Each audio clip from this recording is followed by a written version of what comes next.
তা'লামুন তা'মালুনের অর্থ কি? চমৎকার, কোরআনে কারিমে এই ধরনের আয়াত এসেছে।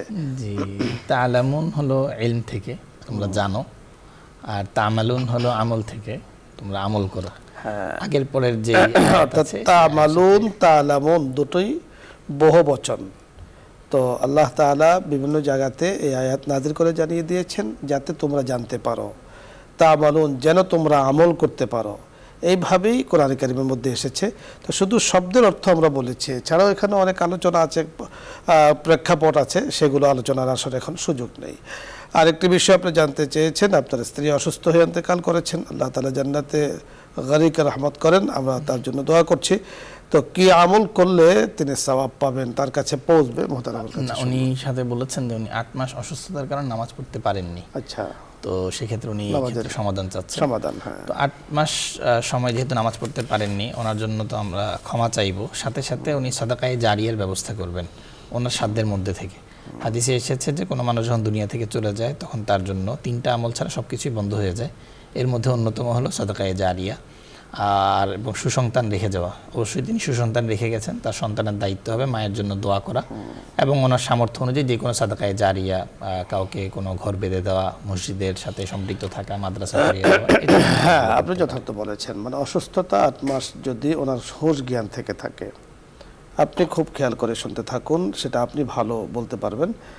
যদি ওনার হুঁশ জ্ঞান থেকে থাকে, বাট উনি মুভ করতে পারেননি, নড়াচড়া করতে পারছেন না, কিন্তু সকল বুঝেন, খাবার গ্রহণ করছেন, প্রয়োজনে কথাও বলছেন, এই ধরনের অবস্থা যদি হয় তাহলে তো নামাজের পড়তে পারেননি, নামাজের কাফারা কিন্তু আপনাকে দিতে হবে, জরুরি। আর যদি 8 মাস ওনার হুঁশ জ্ঞান না থাকে, একেবারেই মানে অবচেতন অবস্থায় উনি থেকে থাকেন, তাহলে আবার নামাজের কাফারা লাগবে না। শরীয়তের মাসআলা হলো কোনো ব্যক্তি যদি একদিন এক রাত্র এর থেকে বেশি, একদিন এক রাত্র এর থেকে বেশি যদি উনি বেহুশ থাকেন তাহলে তার উপরে নামাজ মাফ হয়ে যায়। আর যদি একদিন বা তার থেকে কম উনি বেহুশ থাকেন তার উপরে নামাজ কিন্তু মাফ নয়, নামাজটা পড়ে নিতে হবে। এজন্য নামাজের কাফারা আপনি কি দিবেন? যে প্রতি রমজানের রোজার জন্য আপনি একটা সদকা ফিতর দিয়ে থাকেন, ঠিক প্রতি ওয়াক্ত নামাজের জন্য আপনি একটা সদকা ফিতর দেবেন। ধরুন গত বছর আমরা সদকা ফিতর দিয়েছি সম্ভবত 100 টাকা বা 120 টাকার মতো দিয়েছি। তো আপনি 120 টাকা ধরে প্রত্যেক নামাজের জন্য প্রতিদিন আপনি 6 ওয়াক্ত নামাজ ধরে তার কাফারাগুলো 8 মাসের, খুব একটা বেশি নয়, আপনি দিতে থাকবেন। আমাদের মুফতি সাহেব একটি কথা বলেছেন, সাধ্য অনুযায়ী সদকা জারিয়া তার জন্য আরও কিছু করা, যাতে আল্লাহ তাআলা তাকে তিনি যতদিন কিয়ামত পর্যন্ত কবরে থাকবেন ততদিন পর্যন্ত তিনি সেখানে সওয়াব পেতে থাকবেন।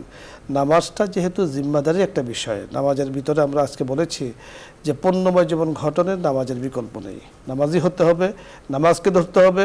এবং দুনিয়ার চাকচিক্যময় অবস্থা দেখে আমরা অনেকে মনে করছি যে সাকসেস না, আল্লাহ তাআলার কাছে সাকসেস তিনি যিনি আল্লাহ পাকের হুকুম পালন করেন।